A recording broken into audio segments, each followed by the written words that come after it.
Thanks for joining us in the garden today. We are talking about moss. We're here with Jordan from Grange Co-op. And I mean, we've been talking a little bit. I think moss is super pretty. Some people probably don't, though, when they see it pop up in their lawn. So we have some ways to take care of it, kind of some temporary measures, some more long-term solutions. What do people need to know if they see this in their grass right now and they're like, gotta get rid of it, gotta go?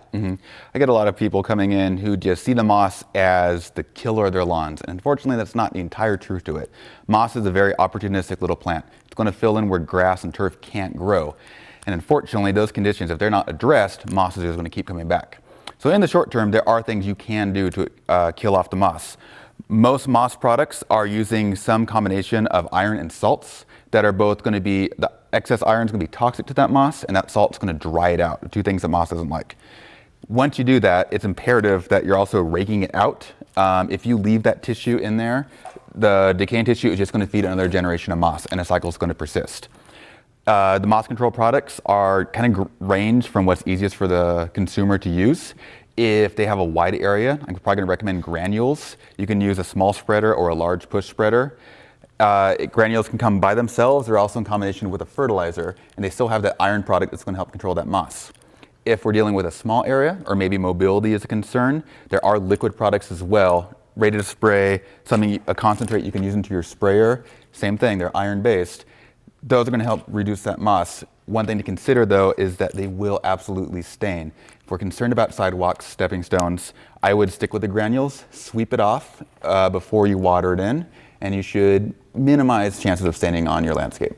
Okay, what about fences? If people have wooden fences, will it stain those as well? It could, but I probably wouldn't be worried about throwing the granules that high, or if you're using liquid product, keep it down towards the ground. Okay, when it comes to moss, what are some of the, causes why we see this pop up in your grass? And when we're using products like this, do we need to be worried about the rest of the grass?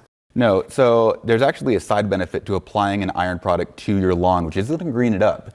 Grass can take up iron a lot better than moss can. So in the short term, it's going to make that look a little green while killing off that moss.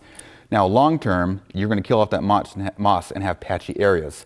That's because moss is thriving in areas with poor drainage, which is very common with the heavy clay soils we have in this area. It's going to be inundated areas that are really shady, which is another area that turf struggles to grow.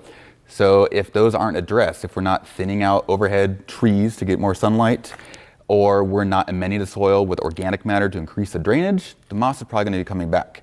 There are options to deal with that. One is to leave the moss. I think it's beautiful. It fits in certain landscapes. It's not everybody's aesthetic.